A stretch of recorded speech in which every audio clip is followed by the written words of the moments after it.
Good morning, Groovers, and welcome to Pissweek Airlines Flight 658 to Ulaanbaatar, Mongolia. It's a pleasant 9 degrees Celsius, and it is 6:59 a.m. Just doing my final checks before we take off. Do yours as well. Hope you brought snacks and beverages and seat belts and one of those life jackets with a whistle and a light, because they're really going to help you when you're flopping around in the ocean in the middle of fucking nowhere. This is a belated birthday live for the beautiful Scout Inquirer. She informed us in a live prior to her birthday, which was on the 31st of August, that it was going to be her birthday, and we all got in early and wished her a happy birthday. Now, as luck would have it, not luck actually, great misfortune would have it, the 31st of August was an absolute shitter for me. Like, I'm a pretty optimistic person. For me to say it was an absolute shitter, it was an absolute shithole. In any event, I just disappeared off the radar. I'm doing all right now, so no, don't say sorry, tour or anything like that in the chat, because I'm fine. Life is everything. It's full of good shit and bad shit. In any event, I then apologised to Scout in a message and gave her a belated birthday greeting. And I haven't seen her since or heard from her. So I'm like, right. Hey, Cement Shoes. I'm like, right. She is celebrating like it's 1999, as we all should. You keep celebrating. You have a birthday, you keep celebrating to the next one. Fuck this birthday week shit. Make the whole year a birthday party. We're still here. But in any event, I thought I'd go live and everyone can leave birthday messages. Yeah, very, very, very much. In a great little community. And since we're going to be going over Scout's favourite causeway, I thought it was appropriate that, hey, Sav. Oh, good, you found me here too. I was just listening to Forgotten Whispers chatting about bullhorn betting, not the cause able to listen to it. Her voice is so soothing. I'm like, I've got to go to work. I just wanted to get under a throw rug and get all cozy but sunny and not move from two sort of like armchair that you can curl up in. Oh my God, it's so beautiful. And I'm like, I just want to get in Ruby, curl up in that under a blanket and have Sunny hanging out with me for the day. She's got such a soothing. That's why I thought she was like 24. I mean, also, the penny dropped this morning. I was like, of course I love her. She's Canadian. Nothing against the Americanos. Is that Lawler's Corner rolling in? Hello, Griever. I mean, of course, an Aussie is going to love a Canadian. Like, duh. But yeah, so I was listening to her chatting about BH. But also, right when I was leaving, because I closed out of her channel, well, closed out of the live I'd been listening to, like it was replay crew, that she's even got Molly Golightly on her tail. Jesus Christ, Golightly, forced to be reckoned with. Unbelievable. It's never going to stop, is it? Like, as long as we're all on YouTube, we're all just going to be trying out the assholes of YouTube and then being tormented by them for calling them out. I love how they go after little channels too. Not that her channel's little, but God forbid anyone has a negative opinion about somebody on YouTube. And it's warranted too. I'm not going to go to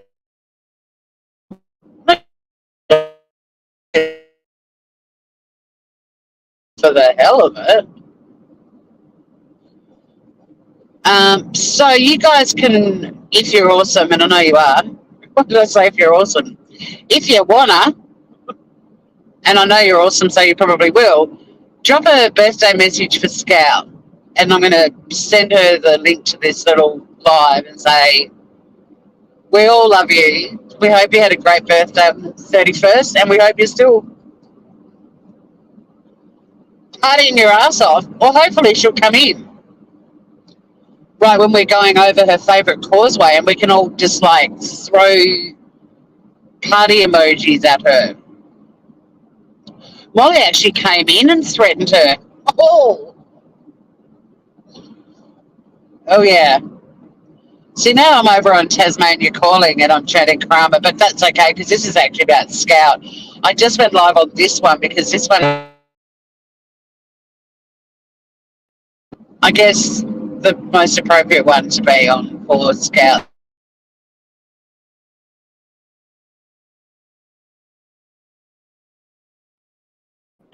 Cul-de-sac, far, far away from the YouTube algorithm.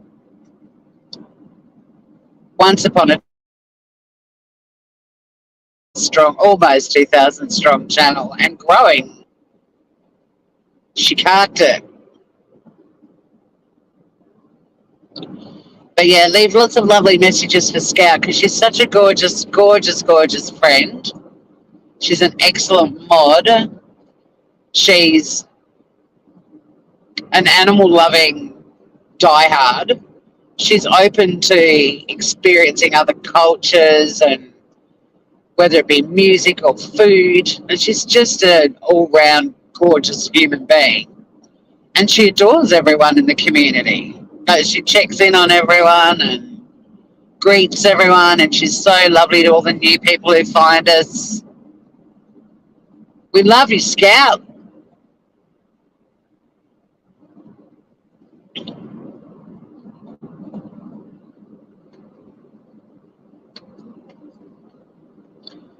And I love that Molly uses I love the sarcasm in Wispy's post. I shouldn't call it Wispy. It's the same Forgotten Whispers. It's a long name. I mean, it's not as long as Tori and the Law of Crime and Cooking, but it's still long. Stole that from BX Beast Boy, that expression. The bloody personality vampires. It dawned on me several years ago that they just pinch things that other channels are doing so that people are like, wow, you're funny, or you're so good to your subs, or I mean, it has gotten beyond coincidence, a number of things. Like, I greet and farewell the beautiful people on my channel, and suddenly there's two YouTubers who have never, ever, ever referred to their subscribers as the beautiful people who are now saying that. Fuck off my greeting. Get your own. Nobody's ripped off G'day Groovers, though, because they don't know how to say it.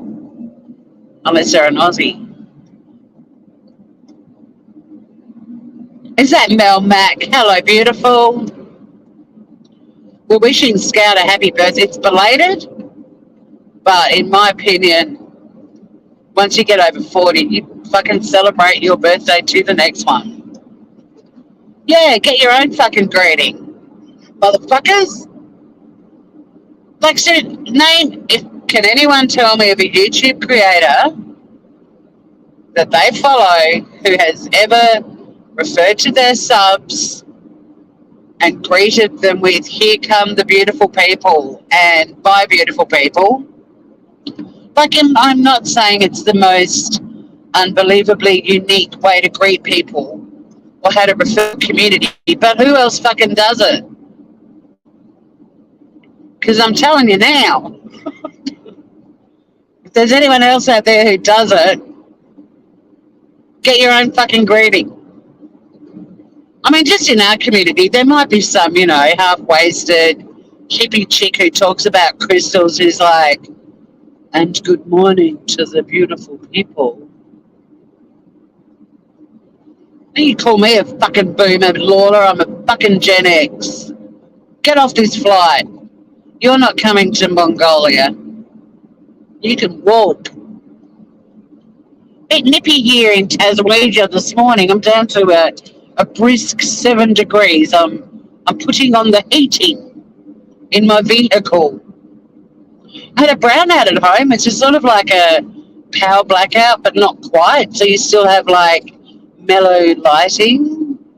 Bit of a pain in the ass. It's power was still out when I left, and fuck knows how long it's going to be out for. Hope everything. My freezer's awesome. It's got like um, a battery that kicks in if the power goes out, and it keeps everything frozen for 8 hours. It's incredible.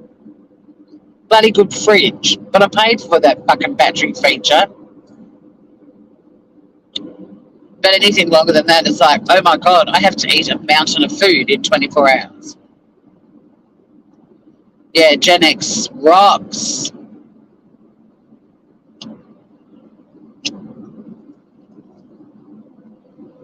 Gen X for the win. Woo! I'm so glad I'm a Gen X because we're just like the forgotten generation, and yet we're the cruisiest one. And look at all the things that were invented and discovered in our lifetimes. You've got the boomers complaining about technology and the millennials whinging about helping the boomers with technology, and we're in the middle going, yeah, it was our generation that made all this shit. Love it.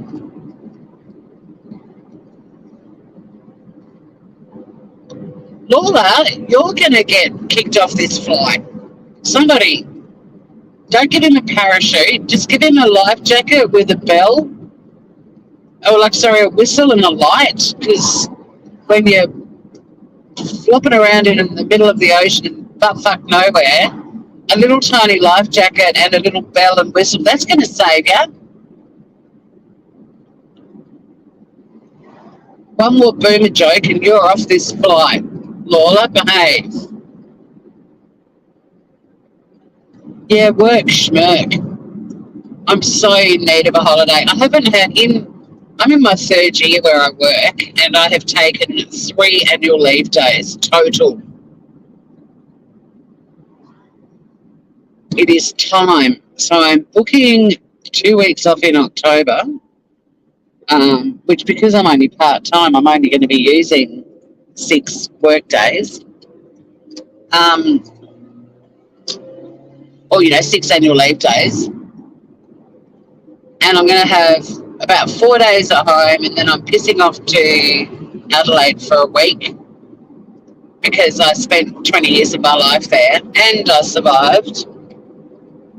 I lived in Adelaide for 20 years and all I got was this lousy t-shirt. No, I survived. I should have got a t-shirt that said, I lived in Adelaide for 20 years and survived. Anyway, my best friend over there, because I went there for uni and lived there a lot longer than I planned to, but my best friend there, I've not seen her since her mum died, and I'm really looking forward to just seeing her face and giving her a hug and hanging out with her and eating some amazing food and drinking some good vino.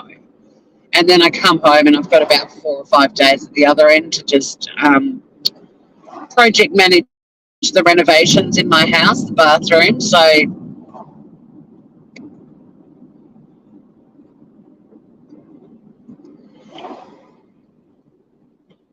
now I've got that. As soon as I saw Manly Ferry, I just went to that Australian crawl song.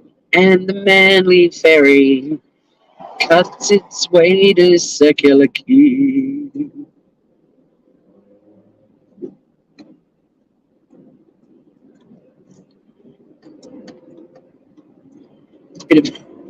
Right, Scout, where the fuck are you? We're about to go over Scout's favourite causeway. You better make an appearance, Scouty.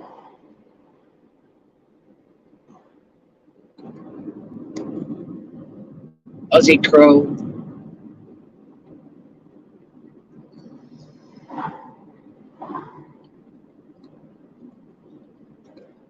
What song is that line from? Is it Reckless? She don't like that kind of a head job. Did you do that? when you bastardise a song lyrics, because James Rain had such an incomprehensible uh, verbiage. We used to say she don't like that kind of a head job. Or he don't like, sorry, not she. And the reality is, as we got older, we discovered dudes even tolerate bad head jobs. They're just happy to be having one, getting one. All right, we're on Scout's favourite causeway. It's looking pretty. I could like work is vile at the moment. I'm not going to lie, but I still drive along to work like this road every day, and I just think, how fucking lucky am I? This is my daily commute. I mean, to the left there are seagulls and Pacific gulls and pelicans all frolicking, and sometimes we see dolphins. And there's another causeway coming up. I mean, hello. And when the traffic used to be bumper to bumper along here, you'd be sitting here looking out at the water and, like 4 pelicans would come in and land. And it would just be so calm and peaceful. And it's like, there's not many places in the world you get to watch something like that on your way to fucking work. Scout must still be on the piss. I hope so. Yeah, it's a beautiful commute. Hey, Mandy Hall. We're leaving messages for...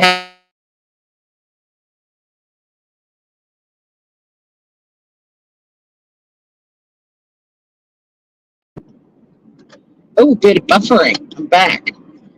Yeah, we're leaving messages for Scout. Her birthday was on the 31st.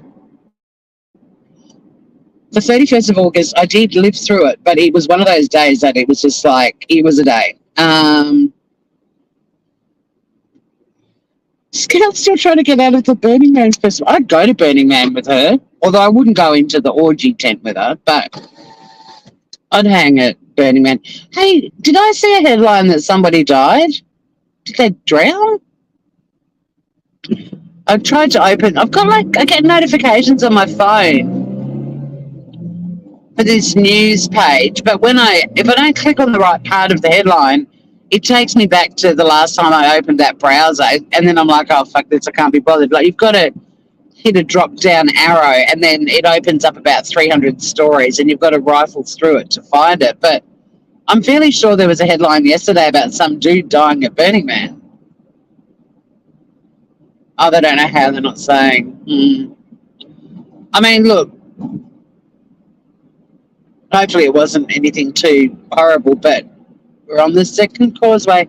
But I've been going, well, I used to, I'm not going anymore because I've boycotted it, but I went to Blues Fest in Byron Bay I went to 22 of them. And one year I met this beautiful woman who was in a wheelchair and very frail and dying of cancer. But she had a fucking awesome time at Blues Fest. And I didn't actually see her again, but I was near her. I can't remember what band it was. And we had a really good chat. And she was just like, I don't know how long I've got left, but there was no way I wasn't going to come to my last Blues Fest.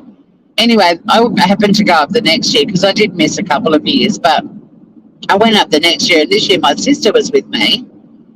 And there's this beautiful tree. I'm not sure what sort of tree it is, but it's like an elm or something. One of those ones with the trunk, and then the whole top of it's like an umbrella.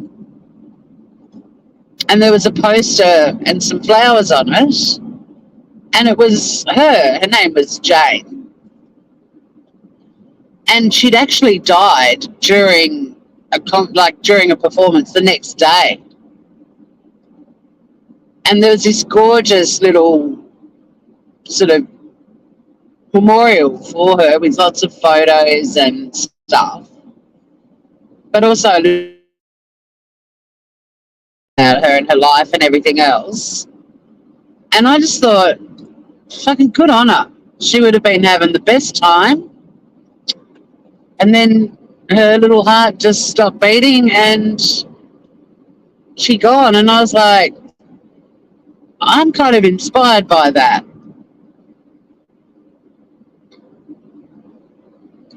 I always had a plan to go to Burning Man. A lot of my hippie buddies from Byron, funny enough, go. Well, they've been. It sounded fucking incredible. But since, that global pandemic, I really don't like being in crowds anymore. And I don't know how I'd cope at any music festivals. I can go to some concerts here. Like, we've got some venues that are still quite intimate, but yeah, if I can't sort of get out of a room of shitloads of people really easily, I don't want to be there. Like, I will never go into a sports stadium again and watch a footy match or like a big stadium. Tassie, again, like the benefit of being in a smaller place is it's easy to get out of anywhere you are, but the thought of being stuck in a crowd of people, just no. Casey Donovan is stuck at Burning Man. Why are they stuck? How are they stuck there? I saw something about a rumour. I'm glad I didn't read what it was. But where's Scout Inquirer?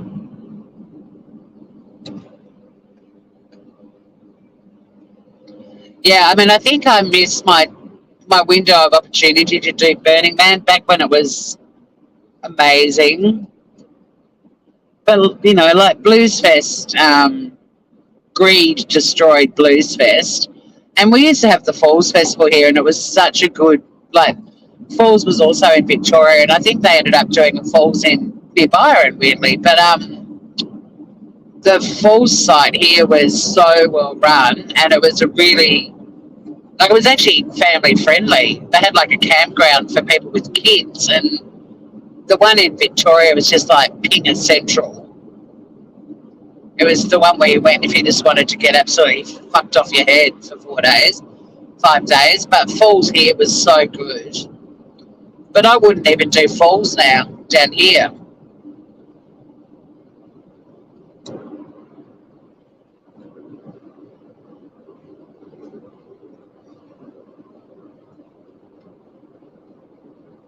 Someone was put in a swamp.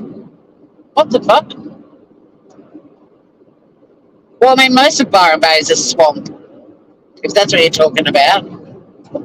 Like when it was at Melonjal, it was probably my favourite venue before it moved to the permanent one it's at now, when it was at Melonjal Beach, because my friend lived there and we used to just walk over the road every day. It was brilliant. But it had lots of trees, and the stages were a bit more scattered around, so you could do a lot of, like, it didn't feel like you were just at a music festival all day and you couldn't get away from music, which sounds weird, but I guess it had a lot of breakout areas, and it was a lot more of a sort of market community vibe. The news site was great for the first few years, and then they started they'd always given the locals a free ticket, and it was kind of known as the Locals Day, and it was Fridays,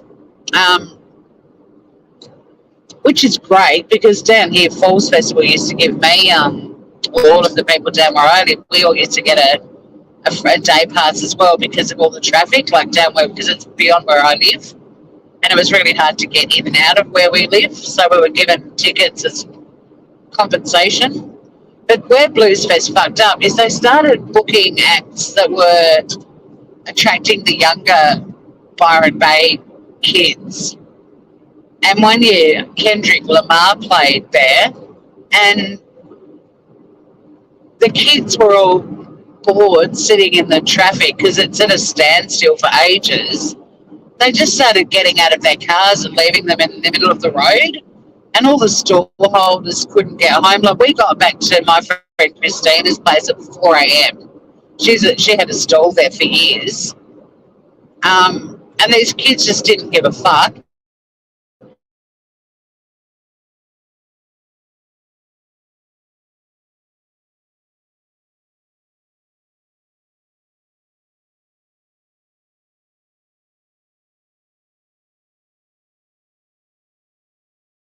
Everyone else who come back. Oh, I'm back. Maybe that's got something to do with, maybe the whole state's out of power at the moment. Who knows? Anyway, yeah, and they just didn't have festival etiquette. Like, they didn't give a fuck about the fact that there'd been people going to festivals like Blues Fest for decades, and that the older generations were the reason these festivals were so successful. And they'd just be pushing older people out of the way and abusing older people. Get out of the way, you old bag, and that sort of shit. And they absolutely fucked it up for everyone. Good on them. They did it at Falls down here too. The younger folk, just cunts. But Sav, I can't read chat now, but I saw that you saw Eskimo Joe there. Now, was it the year that they played and there was no audio at the start because they were filming they were doing a video, I guess, to use. They were filming, I guess, to use some of it for clips for songs, or they were going to do some sort of doco. But anyway, they came out and started singing and there was no audio. Were you there that year? Because I was, and I was right up the front in the mosh pit, and I was laughing my head off because the lead singer was such an arsehole. Like, I liked their music, but fuck, he was a wanker. Oh, you got the tail end. Because everyone was yelling out that there wasn't any sound, but it sounded like he was getting booed. And we were all in stitches because they'd already said Eskimo Joe is going to be filming this for whatever fucking reason. I can't remember why. I mean, I doubt it was a doco, but I wouldn't be surprised. That guy thought he was pretty awesome. And so everyone's yelling out, no sound, but it sounded like we were all booing him. And he was getting more and more pissed off, but he kept singing. I mean, I could actually hear his voice because we were so close to the front. But nobody behind us could hear a fucking note. It was hilarious. But if you got the tail end, you missed a moment in Australian musical history seeing the lead singer of Eskimo Joe's Chakatanti.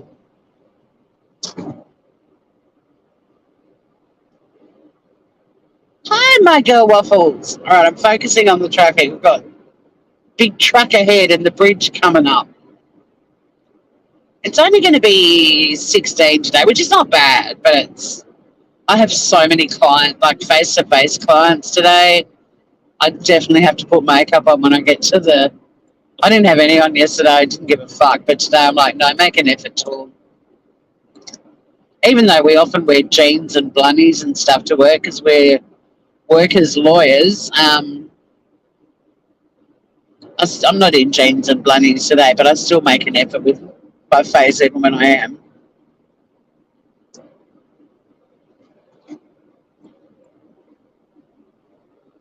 Yeah, it's a corker of a day, my girl Waffles. Absolute.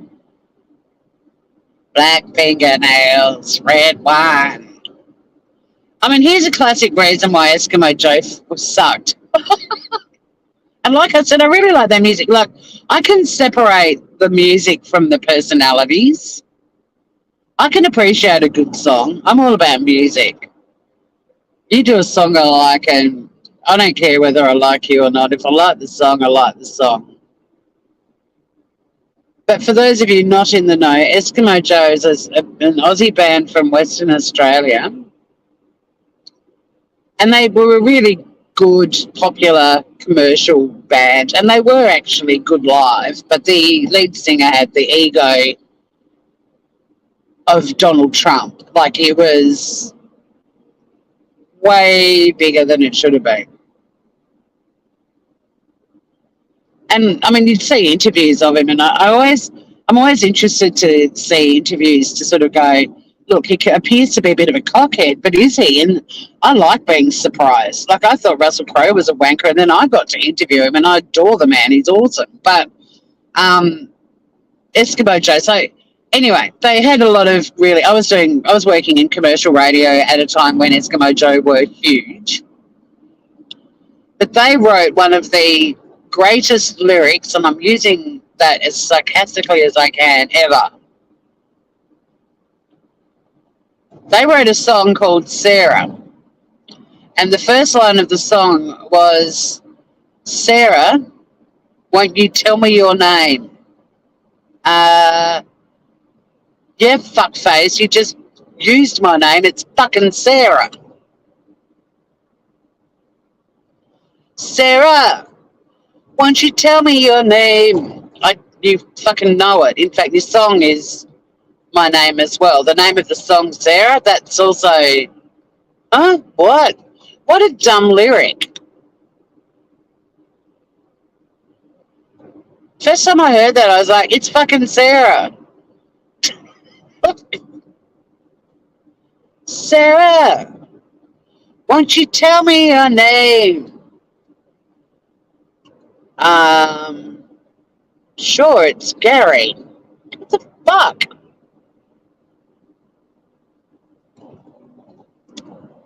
Dumb song lyrics. I know all of them, but that's right up there. That's possibly number one on my list. If it's not number one, it's equal second or third. Like, it's dumb.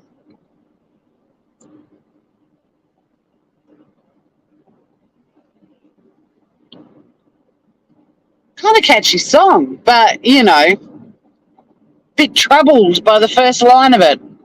First time I heard it and never since. Still haven't been able to reconcile that.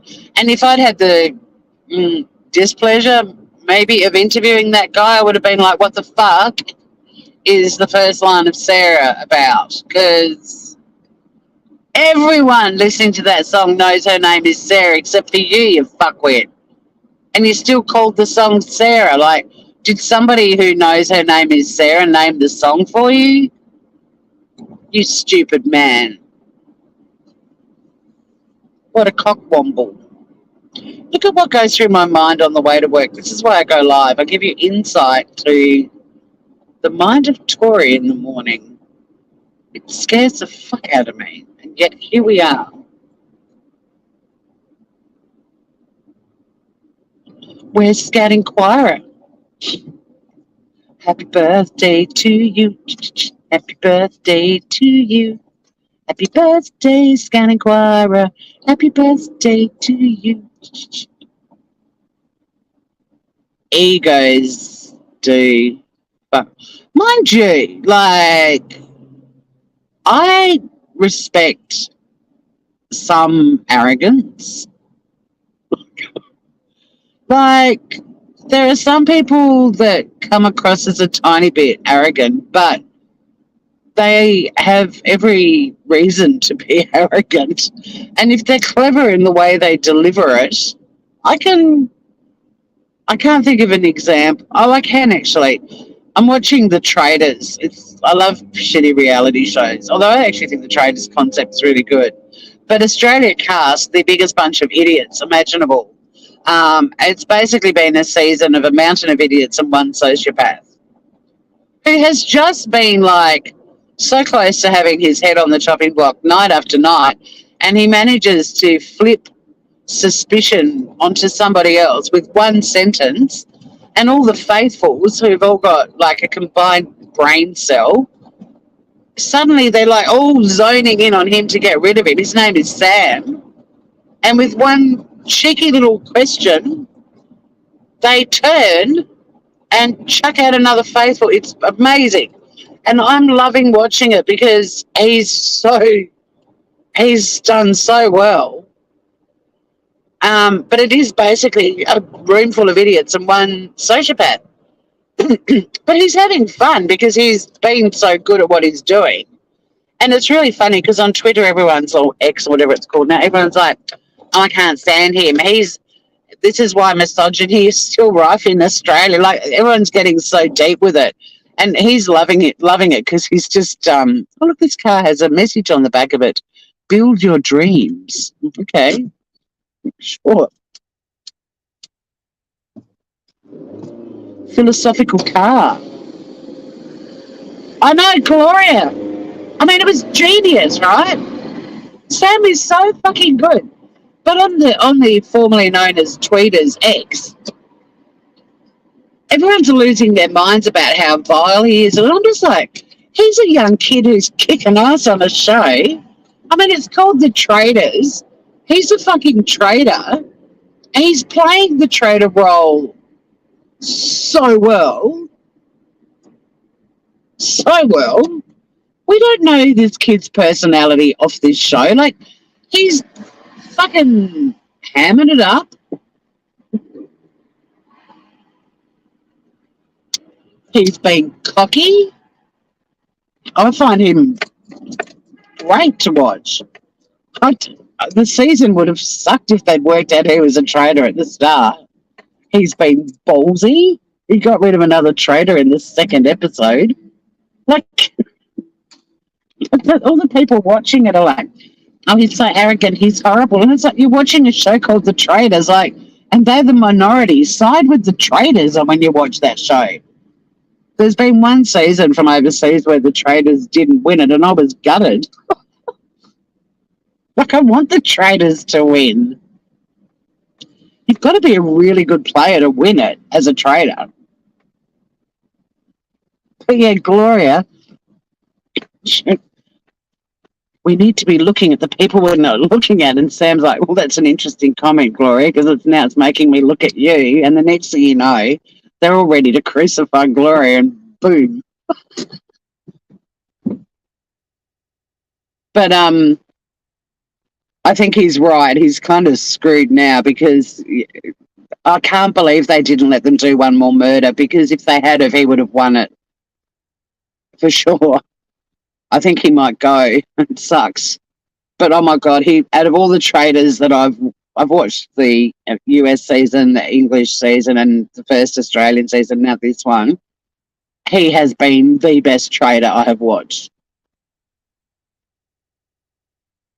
Yeah, so it is the same cast as yesterday. I know that's the bonus of being here at a consistent time each morning.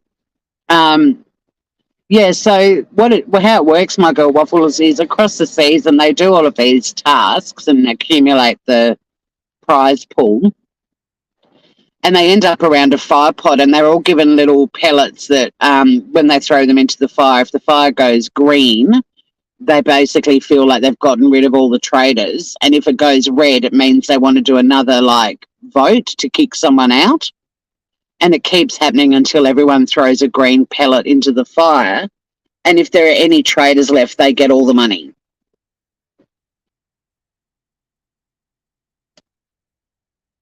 It's such a good concept, because it was based on a game that back when Facebook was tiny and didn't even have 10,000 people on it worldwide, there was a game on there called Mafia New. And I was doing breakfast radio at the time, and I got heavily into it, and I made friends for life. Like, there are so many people that played Mafia New that I'm still very close to. It was my first sort of, I guess, online community that I belonged in, but it was a similar concept. Like, you all went into basically a chat room, and then overnight you had roles bestowed upon you, and there were mafia. And then there was this person, they changed the name repeatedly, but at one point it was called the Maniac, who had a knife, who could just randomly kill anyone in the night. And you could accumulate protections of sorts if you were a citizen. But the concept of the game was that the mafia would get rid of everyone at night, and they would end up winning the game without getting caught, because during the day, the citizens would vote somebody off. It was bloody awesome. But it's such a great show, because it just does. I mean, the people that are now like, I can't side with Sam. I've known too many men like him. All these people that are triggered by this show that's called The Traitors, and they're all horrified at how evil the traitors can be. And it's like, that's the point of the game. Like, it's unbelievable. The politically correct younger folk that are watching The Traitors are just devastated that Sam is still there, whereas I'm like, go Sam. He's been unbelievable. I mean, even his fellow traders don't trust him, and he's still there. It's fucking genius. Well, genius might be hyperbole, but he's kicking ass, and it's been really fun to watch. But everyone's like, if he doesn't get voted off tonight, I'm not watching till the end. It's like, we'll see you this week, idiots. The fucking participation ribbon generation. Oh, he's a bully. No, he's in a show called The Traitors. He's a traitor. I mean, his title, he's not meant to be nice. He's betraying everyone there, for fuck's sake. I'm sick of trying to explain to them that they're watching it all wrong. It's the same as people who watch any shows like, say, Survivor, right? Or, I don't know, any show where people get voted off. If you have a favourite at the start, you're not going to enjoy the show. Like, just watch it and see who wins it. The number of people that are like, oh, they got voted off, I'm not watching anymore. So, well, you're the fucking idiot who chose a favourite at the start. Reality shows are unpredictable, for God's sake. And they're all just getting so political now. Like, they think that Sam is a symbol of misogyny because every time a girl who he knows is a faithful has pointed the finger at him, he's really good at flipping and getting them booted out. And they're saying he's a misogynist. And it's like, well, no, it's actually these stupid faithful women who put themselves in there and he uses whatever they say against them. And the whole table turns on them and they get rid of it. It's a coincidence that they have vaginas. He's gotten rid of dudes too, but the misogyny argument doesn't get used when a guy gets booted.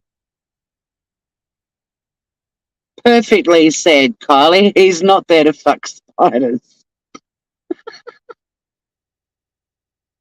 That has to be, without a doubt, one of the best Australian sayings. I'm not here to fuck spiders.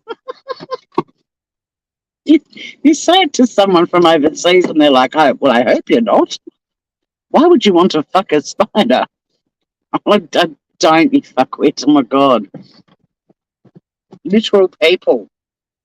Aren't they fun to fuck with? And that's where I got into trouble when I lived in America because nobody appreciated my sarcasm. I cannot tell you the number of times I was kicked out of a classroom in America for being sarcastic. Oh, my God. They did not get it at all. And then that would just make me even more entertained. I wonder what would happen if Clara came up against Julia Gillard. Well, it wouldn't even be. There wouldn't be any point. Like you've got to stick him in the ring with somebody a little less experienced. Like Julia would just squash him with her thumb and say, "See ya." She's awesome. I met her. I hosted a breakfast that she spoke at, and she was such a trooper because she was so good at keeping her private life private, and everyone knew her political history. I wanted to introduce her and talk more about her as a human being. And when I started researching her, it was really hard to find much on her. She had done such a great job at keeping her private life out of the public eye. So I did find some bits of information about her, and then I just made a heap of shit up. And when I introduced her, I said, I've been a bit nervous about this, introducing you. And I kept thinking I was going to call you Julia Roberts. So, like, last night I just kept going, Julia Gillard, Julia Gillard, Julia Gillard. And I said, but I have to be honest, I really did like your work in Erin Brockovich. But then I made up all this shit. I said that she was, that she owned an award-winning show-jumping guinea pig. I can't remember what else I said, but I made up about 5 things about her. And then and she was in the audience pissing herself laughing. And then when she got up to speak, she told me she told the audience, she's like, I've never been introduced quite like this before. And then she did her talk, but she threw into her talk all of the things that I claimed she was good at or that she'd achieved in her life into her speech. So she'd start essentially she'd be like, so back when I had my award-winning show-jumping guinea pig, I started contemplating becoming the first female Prime Minister of Australia. It was fucking gold. But she would wipe the floor with glare in under a minute. I mean, she probably wouldn't even entertain him for a second. I mean, I think put the glare up against any intelligent woman and he's going to be fucked. Oh, Scout! Yay, she's here. Yay. Yeah, she did. She did. It's so good you're here, Scout. I sent you a message too. Yeah, we're having a belated birthday for you to make up for my. It's just so weird that your birthday just ended up being a day that I lived through. But my God, I was happy when. Well, I wasn't happy when it ended. I felt horrible. But woke up the next day and wasn't much better. So I apologise. Although I did get in with an early happy birthday, if that counts. And then I was like, well, let's get all the community who love you to put messages for you as well. And we acknowledged you as we went over your favourite causeway. So yeah, everyone gives Scout lots of. I mean, we're sort of sucking up to her. Well, I am for fucking up so badly. But I love you, girl. You know that. I'm just putting on some foundation. I'm actually going to make an effort for my clients today. I saw my reflection in the mirror last night when I was using the loo before I went home, and I was like, yeah, you really should make a tiny effort because if most of your clients do, what's your excuse? Actually, most of my clients don't, but I don't expect them to. But I think you've got to kind of look a little bit professional when you're giving legal advice that could change somebody's life, you know. Can't look like you've been mucking out the backyard all day and you just popped in to say, oh, regarding your case, yeah, okay, you're screwed. Sorry I haven't made an effort to look nice for you, but here I am. Oh, I've got grass in my hair. Thank you for telling me that, sir.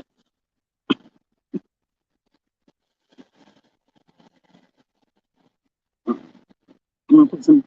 So everyone just throw as much love as you can over the lovely Scout while I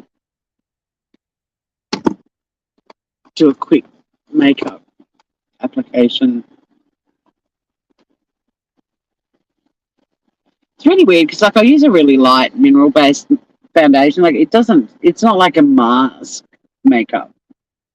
Like you can still see my freckles and broken capillaries and all of that shit. But it's weird, just that little bit of an effort can make me look very different.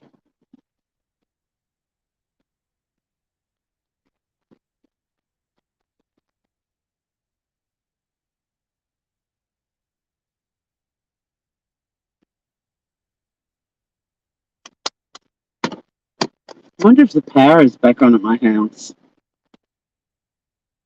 So I better check I turned my heating off. That'd suck if it was still on when it comes back on. I'll get home and Sonny will be like passed out, sweating like a demon, going, it's hot in here. I'm having some people over for lunch tomorrow. Fun. Once I work out what I'm going to cook on. Midweek hump day lunch party. Um, oh, you've been on a hike. Sounds beautiful. Yeah, it's happy sucking up to Scout Day. That would have been fun, Scout. The pups would have absolutely loved that. Look, you're getting all the loves. Everyone's wishing you a happy birthday. Oh, I agree. You should be able to see the skin through foundation. I do agree with that. Sorry for my with our wishes. We got only found out 30 minutes ago. Better late than never, huh? All right, let me just do my eyes.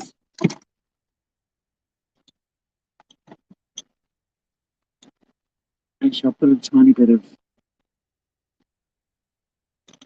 very pale pink blush, tiny little bit on the balls of my cheeks, on my cheekbones. I think they're called, not balls of your cheeks. Do any of you guys watch Eugenia Cooney? Well, not watch, but are any of you watching the horrifying demise of Eugenia Cooney?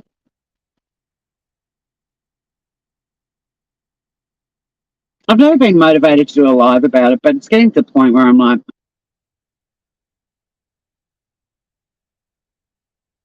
It's so irresponsible of social media platforms to allow that sort of shit. I don't actually watch her, but I watch people showing what she's up to. And she's got this huge following of young girls who just want to know how to be as skinny as her. It's fucking terrifying. Where's the responsibility of social media platforms to pull this kind of shit off, you know? I mean, let alone how her family and all of that stuff are allowing it. But God, it's horrible. And then I don't know how. I mean, I go down rabbit warrens all the time, but someone actually had put a comment somewhere and said, look, she's bad, but there are worse ones. And she dropped this link to this sort of vlog that she's doing of all of these social media users, not just YouTube, but TikTok and all the other different platforms of all of these social media users that have eating disorders, many of whom are now dead. But there were like, I don't know, 30 or 40 of them.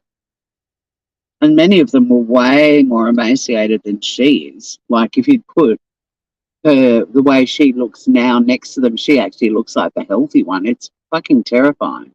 But why is it allowed, you know? Eating disorders are horrific. They're terrifying. And these young girls are saying, teach me how to have self-control like you, Eugenia, so I can be as skinny as you. It's got nothing to do with self-control.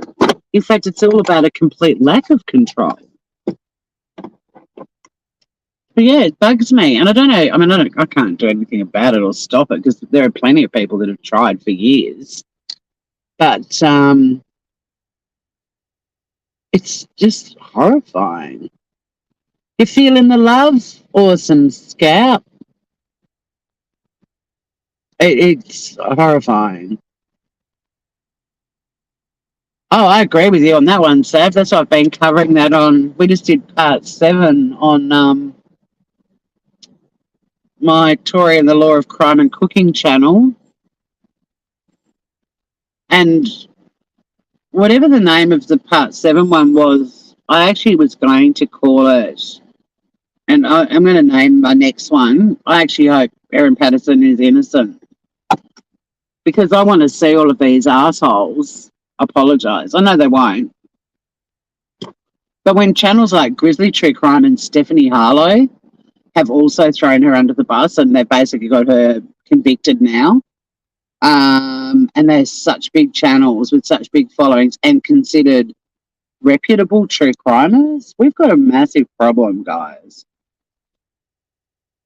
So many guilty people are going to walk free, and probably some innocent people are going to end their lives or end up in jail because of all this sleuthing that's going on.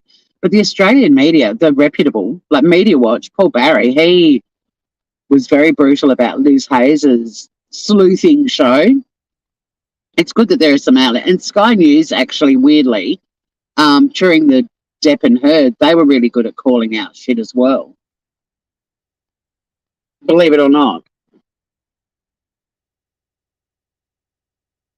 My makeup was no makeup. My face looks like I got kissed by the sun today. I'm so tan. You probably look absolutely beautiful. Apparently she's not. Like when you see this blog of women, all females, there's no, like they are even tinier than her. Like their legs are just bone with a bit of skin over them. Like I reckon it is too. And again, isn't it horrible? Yep, total trial by social media and media with Erin. Absolutely. I tried to get a US psychic to remove their body language analysis and they took it down for a while, then they put it back up. I've already ripped him to shreds. I'm not fat. Anyone who ever comes into my chat and tells me to watch him, I'm like, time them out for 5 minutes. And the behaviour panels show on it was really fucked up too. What do they teach us all the time? It's all about the baseline. Nobody has Erin's baseline. Yet there was the behaviour panel all throwing her into jail as well. I really hope they get to the bottom of it and it was a terrible accident because well, not even an accident, just like, you know, a chain of events that ended badly. Because I really enjoy calling out all the fuckers who sleuth like crazy, impact innocent people's lives, and then don't even have the balls to apologise. They just go, oh, like they do a Zav girl. Oh, I guess I got it wrong with Kylie Rodney. And then because she'd built up her audience and her audience were all wanting it to be the worst possible outcome, they all, well, not all of them, but so many of them turned on her. And I was like, bring it on. And she's sitting up there going, oh, well, I didn't know, guys. Like, more people are starting to call it out. The problem is you've got people like the Glare in the mix who people think, you know, oh, well, he's calling out all the bullshit, but he's just as bad.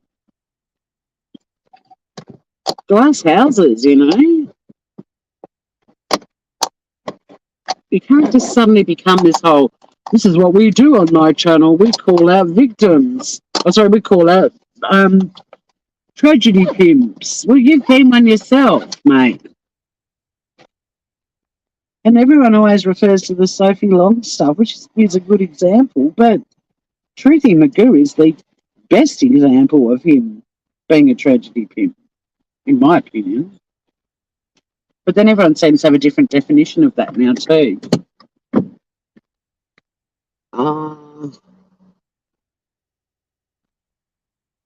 There's a psychic with over 1 million followers. They don't give a fuck about. Well, they don't even bother learning Australian law. She's not under investigation. Have you watched it, Sav?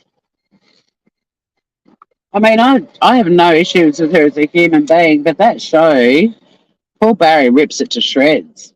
And I've had exactly the same opinion. I just couldn't, I'm not as eloquent as him. That show is bad. And why 60 Minutes played it too? Like, come on, guys. Are you that desperate for content now? Or maybe maybe Liz is smart enough that she's got some sort of deal with them that they screen her under investigation. But that show is 100% tabloid, sleuthing, sensationalistic bullshit. I'm amazed she's doing it. She's smarter than that. It's not making her look good. Yeah, I thoroughly recommend you either watch The End of My Life when I play Paul Barry summing up her show. Yeah, not good. And I watched the show too, and it's not good. That particular episode. I've seen other episodes of Under Investigation that have been really good, in my opinion, but the Erin Patterson one, fucking terrible. Oh, it was Monday. It was a Monday. Oh, yeah, and I don't know why. I mean, look, we have a very diverse community, and a lot of people really like him, but I don't. And they go, oh, but he's really funny. I'm like, really? You think that's really funny? No, Ricky Gervais is really funny. But yeah, my last live, the part 7, I reacted to Stephanie Harlow, who is like Grizzly and just total tabloid, and you know, referencing from the New Daily and not the New Daily, from the Daily Mail, and not announcing her sources, but I know her sources because I've got all the verified facts and Erin's the chunk of Erin's statement that's been released. But then I also played live the guy that's live from his sofa, Paul, and he does acknowledge that he read some shit in the Daily Mail, and he's like, it's tabloid, take it with a grain of salt, you know, be mindful of where it came from.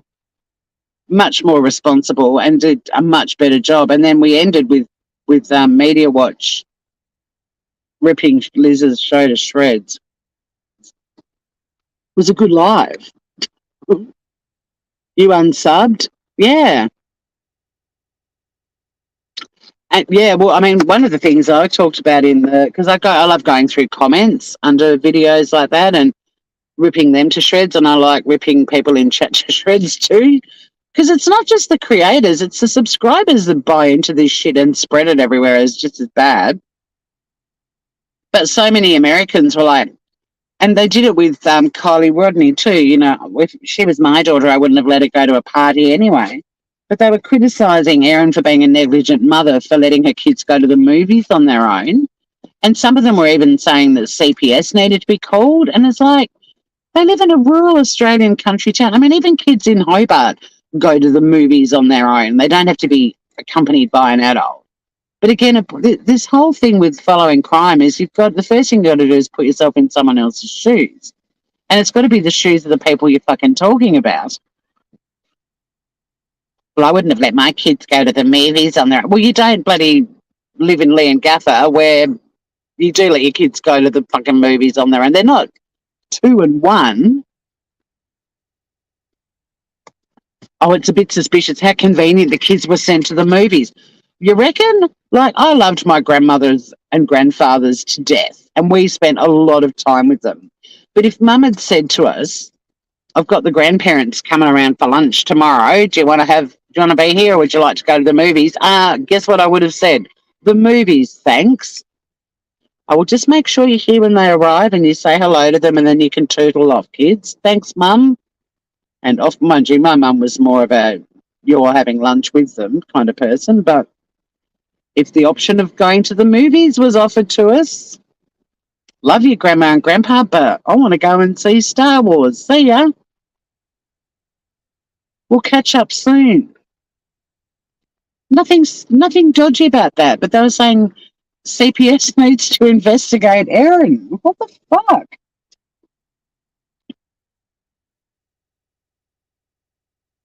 Good scout. Because yeah, if for some, I want all the wrenches. Doesn't matter what channel I'm on. If anyone tells me to watch Todd, you can time them out. It can be our new game. Just you can spend 5 minutes in the naughty corner. Do not recommend that man to me one more time.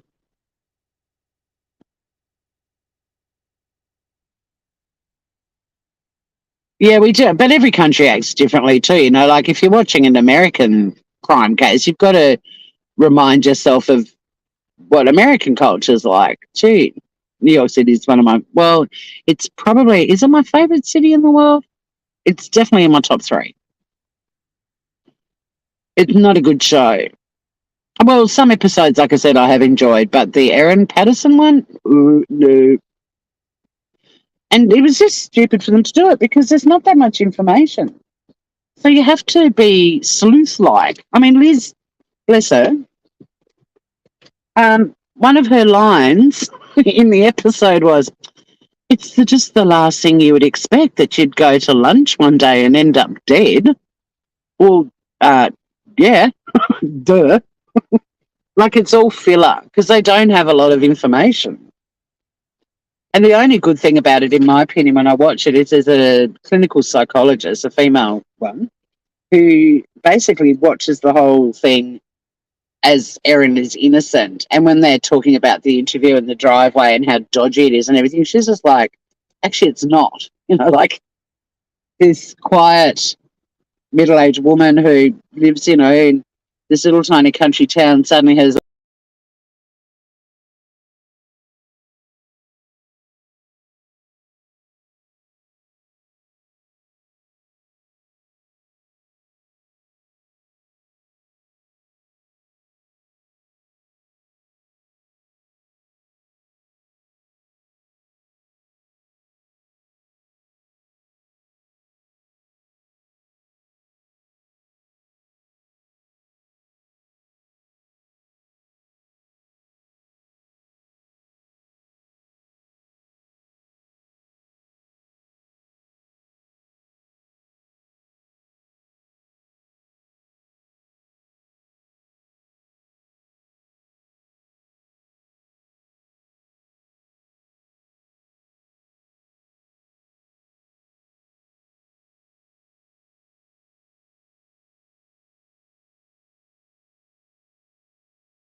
Hello. Sorry about that. My snowflake phone overheats when it's 7 degrees in Hobart. I did have the heater on in my car, and a little bit of heat does come up the windscreen, and my snowflake phone can't deal with it and it shuts itself down. What a snowflake. My old phone didn't do shit like that. It's just this phone. Precious little thing. Um, so I'm back. So what were we talking about? The clinical psychologist. Yeah, she basically didn't see anything remotely odd or weird about Erin's interview in the driveway. And again, I pointed this out in my last live.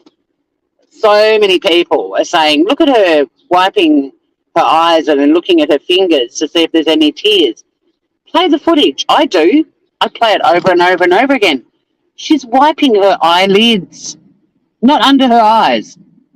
And she's got a little mascara smudge at the end of one eye. And funny enough, the other day, I found myself wiping my eyelids for whatever reason. And guess what I did straight after? I looked at my fingers. Because if there was something on my hands, I don't then want to put it on my clothing or what I'm touching next. I know my phone is menopausal. It has hot flushes. It's freaking 7 degrees Celsius. Oh, she was totally ambushed. And it wasn't just 9. Like, there were about 4 media outlets in her driveway. Cameras, microphones, reporters. There was at least 8, maybe 10 people in her driveway when she got home from doing her shopping. And everyone's so judgy, and it's like, how would you feel? You get home and you've got to walk through a scrum of media just to get to your front door. But there was another comment.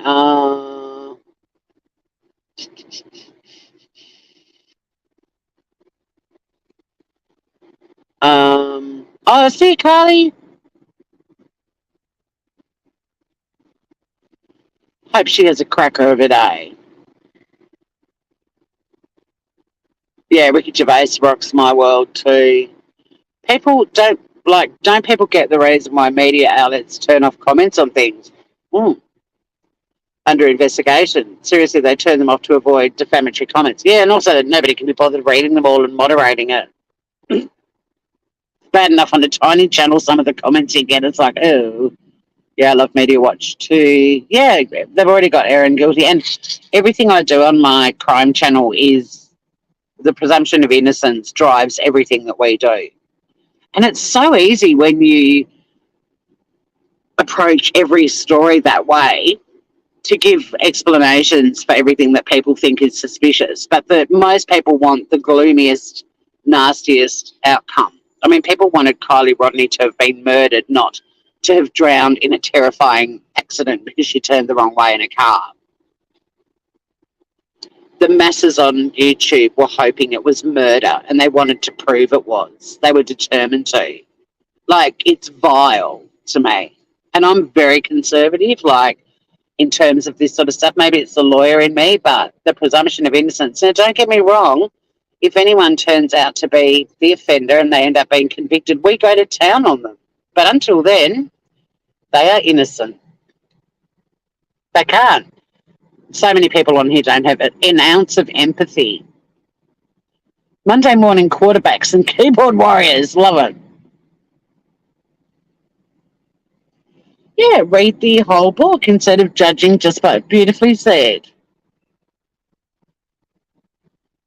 Yep, most people do only read the headline, and it's the same on YouTube. I mean, I know how to grow my channel to the size of many other shitty channels. It's clickbait.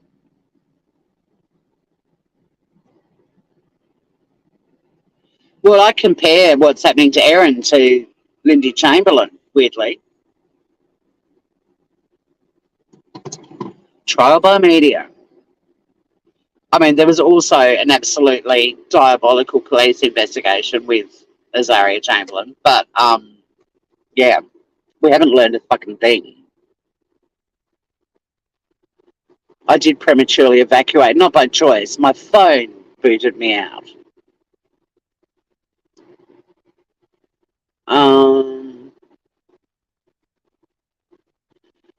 no, it's the middle-aged lady and the beef Wellington scout. He is still alive, yes.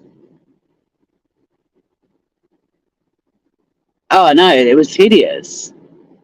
He is doing better, and this is the thing. Like I cover when I've reacted to Grizzly True Crime and Stephanie Harlow in particular, and even a little bit with Paul on his sofa. But Paul's a lot fairer, and he's not caught up in the drama world.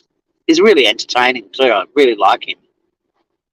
But with Stephanie Harlow and Grizzly in particular,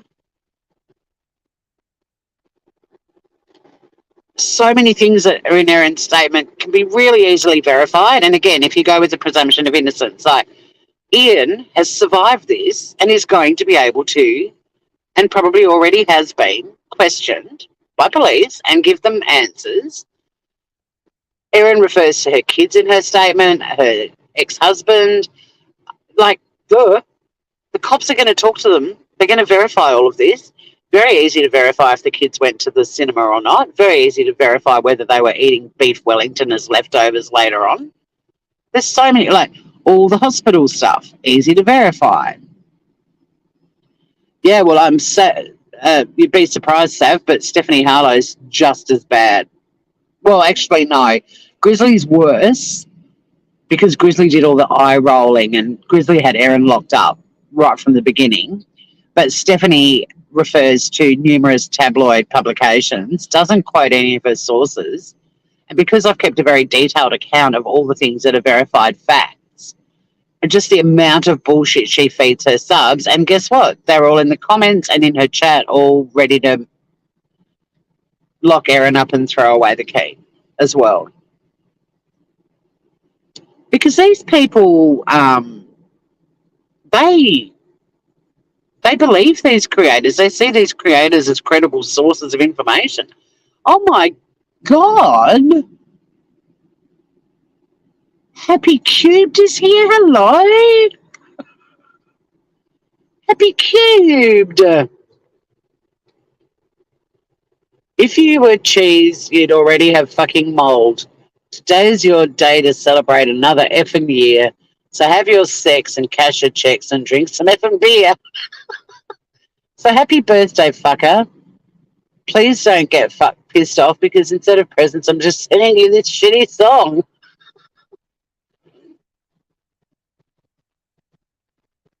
If you mention him again, you're going to get timed out. Do not put his name in my chat. I know, and I don't. Everyone that goes, he's really funny. I'm waiting for the funny. I'm sorry. Oh, he's so funny. Okay, so he did there's not much room to negotiate or whatever. I mean, hilarious. As if we haven't all been doing fun guy jokes while we've been covering this story. Like, seriously. But it's the people that tell me he's fabulous and to watch him. I'm like, I've made up my own mind about him years ago. Thank you very much. But mention him again, and it's off to the naughty. It's going to be the new Spectator sport for mods.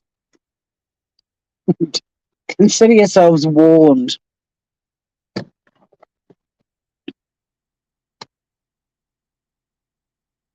Happy Cube's going nuts with all the happy birthday loving for you, Scout.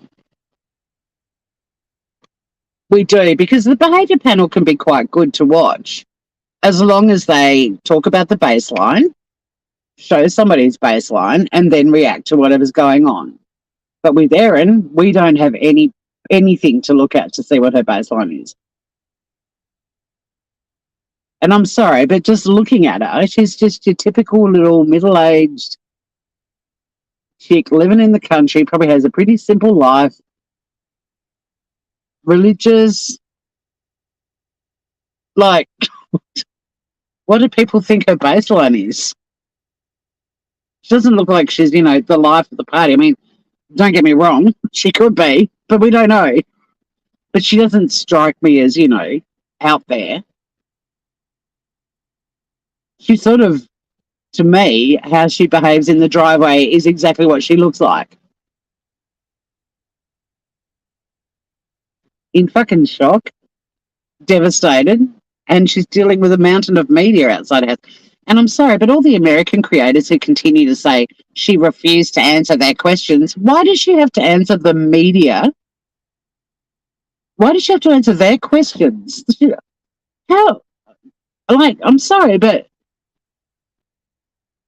I can't understand Americans sometimes. You go on and on and on about the right to remain silent. And then when someone chooses that option, that makes them guilty.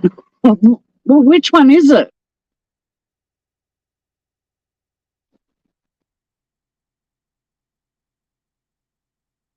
She doesn't owe the media anything. She could have got out of her car, grabbed her shopping out of the back seat, said, "Excuse me, I need to go into my house," and walked into her house. And she's perfectly entitled to do that. Note how she doesn't answer the media question. She doesn't owe the media shit.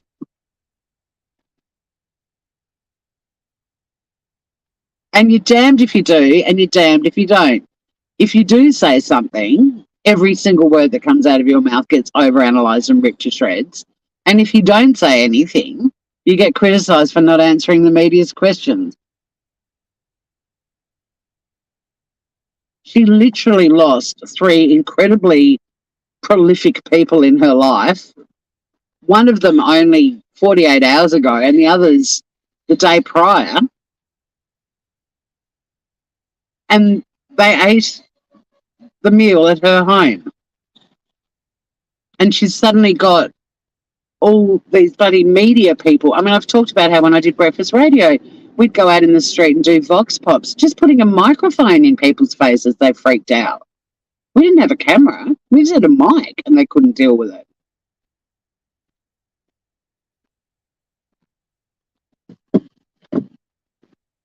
And she keeps wiping her eyes to look and see if there's tears. Sorry, people, but tear ducts are not in your fucking eyelids, and that's what she's wiping. I played the footage. We played it over and over again in my last live.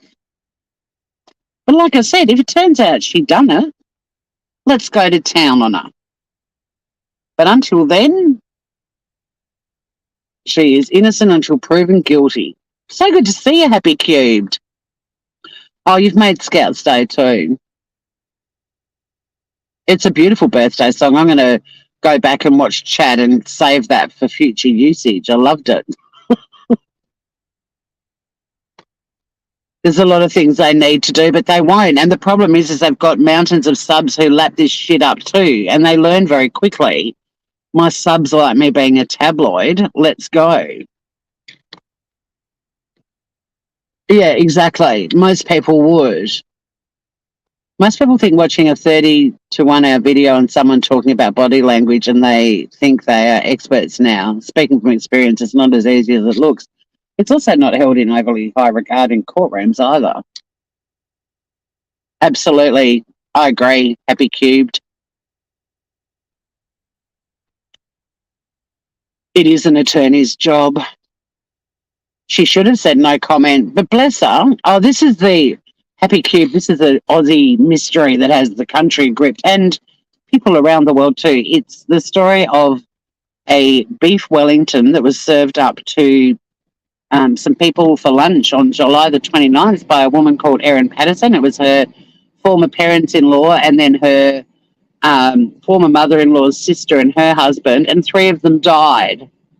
And they all presented with symptoms of death cap mushroom poisoning.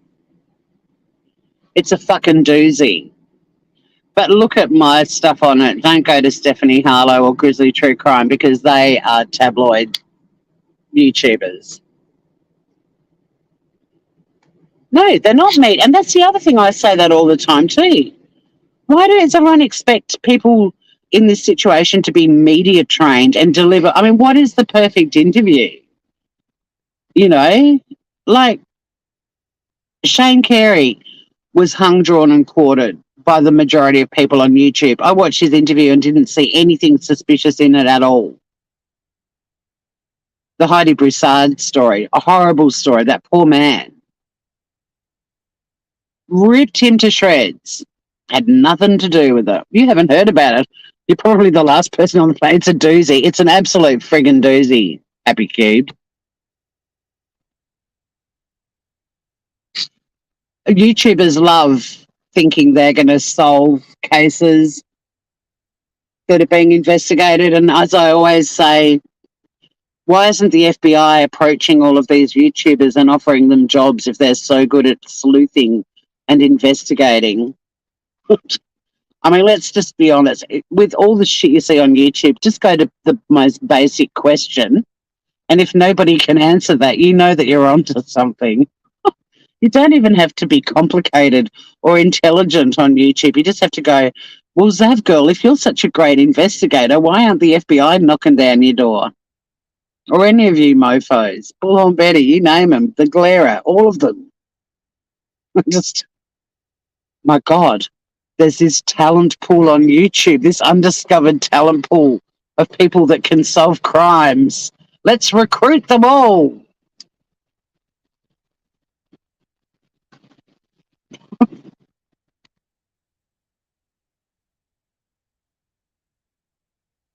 You did report to Crime Stop it. Which video? Thank you, Happy. I agree, it's the truth. I mean, I guess because during the day I am constantly dealing with people who have the presumption of innocence floating around. Although not really. The area of law I work in is actually a no-fault area of law, so there is no innocent and guilty. But even so, as lawyers, whatever area of law you're working in, your client is always, has the case that you need to prove or defend. Will not even get a job. Like, why isn't the FBI knocking on their door? Oh, okay. You're a quick learner, Sav. You could have been in the naughty corner. You reported it. Bless you. Go, Sav. BHB has finally walked right into the wall she needed to walk into. She's such a joke. They're all nothing but jokes. I know. And Happy Cube, you and I have been buddies from day one, since the Chris Watts day one. And all the shit that we see, and then we're like, it can't get worse than this, and then bang, it gets worse. And it's just, I've managed to maintain my humor on here. I've now got a channel that is designed to be, I'm totally into the drama now. I've got my own little side channel that I've revived the Australian controversial drama channel, Happy Cubes. I don't know if you remember that. ACDC is back. And then I've got Tori and the Law of Crime and Cooking, which is my true crime channel focusing on crimes relating to food, but also scam baiting and all of that stuff on there, all the good stuff on my podcast. And then I've got this channel, which is meant to be a vlog about Tasmania, but it always ends up being about the fucking crama. But I came on this channel because it's a birthday message for Scout, and it's my biggest channel, even though, well, some of you found me live. It must be a little bit on the algorithm. And this is the point, Sav. This is why I'm going to keep calling this shit out, because they are interfering with the course of justice. Guilty people are going to walk free. Innocent people are going to either end up in jail or they're going to end their lives because of how they get harassed online. Like, it's fucked up. It's fucked up. And yet they are the channels that have the most subscribers. They make the most money on YouTube. It's a fucking sad state of affairs. And yeah, I mean, well, the beauty of the Erin Patterson case, in my view, is that the cops are so tight-lipped on it. It's really restricting the sleuthing. Like the Grizzly True Crimes and Stephanie Harlow's, all they can do is do updates using tabloid media, and it just makes them look fucking stupid. I mean, as soon as an American's like, well, I read in the Daily Mail and they put it out there as fact, you're like, log off. Do not follow them. Like, do your research. It's pretty easy to find credible sources in any country for your information. And you've got Media Watch calling out all of the sleuthing that's going on in Australia. Like, go to Media Watch. If you want to know who your reputable media sources are, watch them. If they don't rip a media source to shreds on their show, then they're pretty much considered credible. We've actually got a show that specifically calls out tabloids and sensationalistic media outlets. If you're not sure about Australian media and who you should pay attention to, watch Media Watch. It's like a dictionary of who not to watch and who you should. And don't get me wrong, they call out reputable ones that fuck up from time to time too, but it's like, I feel like going, if Stephanie Howlow goes live or Grizzly goes live about this again, I feel like going in there and say, why do you keep getting your information from the Australian equivalent of the National Inquirer? Because that's basically what you're doing. That's quite possible, Sav, yeah. BHBs, so many of them are liabilities. Yeah, we did reconnect in there, Happy Cute. Loving the Forgotten Whispers communities. Oh, you're talking to Sav. I'm sure, where did I see you recently, Happy Cute? I thought it was in there too. You've had articles on you spiked by the Daily Mail. Well, that's living. I love Media Watch. Yeah, Happy Cute and I have been buddies we're in our 6th year of knowing each other. I always get excited when I see Happy. I love my OG buddies, but I love all my new ones too. This community of ours is just so good and fun and intelligent and reasonable. And at the end of the day, all I want is to hang around reasonable people. They don't even have to be that intelligent. I just like people to be reasonable. And if they're funny, well, they're going to be funny. You can't be in this community if you don't have a sense of humour. Well, like the lady who called me vulgar the other day. She'll never come into my chat and do that. But I do attract the people that don't have senses of humour. They're also known as armchair detective followers. They're really angry. Media Watch is ABC, yeah. I play Paul Barry a lot on my channel. ABC never strike me, never copyright claim me. They are more than happy. Same with the guy on Sky News who was really good calling out all the bullshit with the Depp and Heard trial. Like, they don't strike you because they want the message out there. And that, to me, is a mark of who you should be following as well. If you can play without, modifying their footage at all, you can play stuff from a TV station or a news channel or whatever, and they don't have an issue with it, then they're credible, in my opinion. Because they want people to be informed. That's their whole, MO.